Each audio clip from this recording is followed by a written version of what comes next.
টাকাগুলো গুনবো, দেখবো টোটাল কত টাকা হয়েছে। চলুন আমরা টাকাগুলো একসাথে আগে গুছিয়ে নিই, তারপরে আমরা গুনবো। প্রথমে 500 টাকার নোটগুলো একত্রে করে নিই।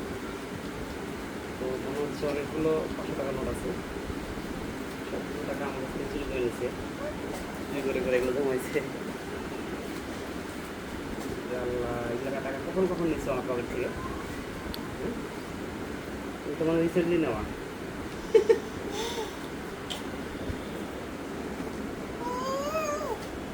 10,000 টাকা তো হওয়ারই কথা। 500 টাকার নোটগুলো আমরা আলাদা করি। 1000 টাকার নোট দিয়ে যাবে, 20 টাকার নোট আছে। 1000 টাকার নোটগুলো নাই, 100 টাকার নোট অনেকগুলো আছে। তুমি কি বলো, তুমি নিবা নাকি? হ্যাঁ, তোমার লাগবে টাকা? হ্যাঁ,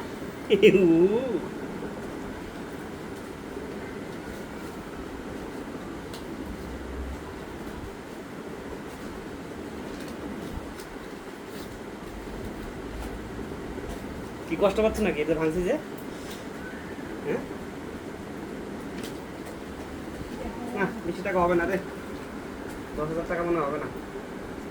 1,000 টাকা নোট দেখতেছি না। তুমি যে বললা যে 1,000 টাকা নোট রাখছো, সেই টাকাটা গেল কই? সেটাই তো খুঁজতেছি। নাকি আবার বের করে নিচ্ছ? না,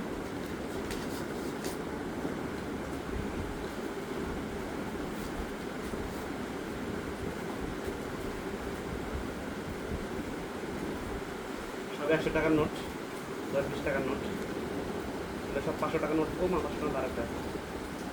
সবগুলো 500 টাকার নোট হলে অবশ্য অনেক টাকা হইতো।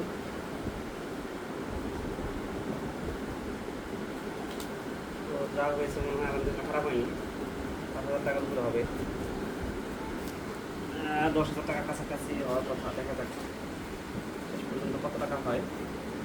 এই আমি সবগুলো টাকা হাতের মধ্যে গুছিয়ে নেই, ভাজ করে নিই সুন্দর করে। তারপরে আমরা গুনবো, ফাইনালি দেখবো কত টাকা হয়।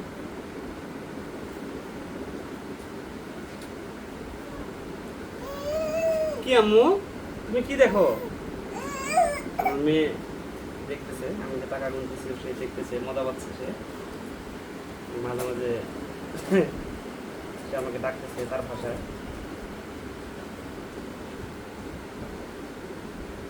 তো ওগুলো ভাজ করছো তুমি টাকাগুলা? হ্যাঁ, আমার জন্য এত কষ্ট করে টাকাগুলো জমাইছো তুমি।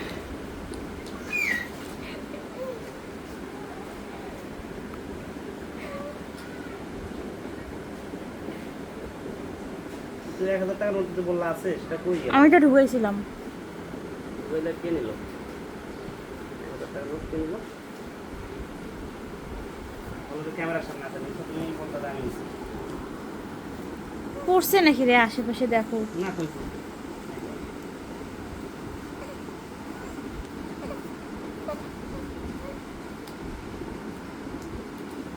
টাকাটা সালামি দিতে বলো তোমার। এই টাকাটা তোমার সালামি দিব না। দুইটা আছে রে, আরো আছে। এগুলো তোমার ওই যে সালামি নিয়েছিলাম আমার কাছ থেকে, এগুলো টাকা না? হুম। না, এগুলা লাবণী আপা দিছিল। কোন টাকা? হুম। লাবণী সালামি দিছিল? না, ও আমার থেকে নিছিল, পরে দিছে।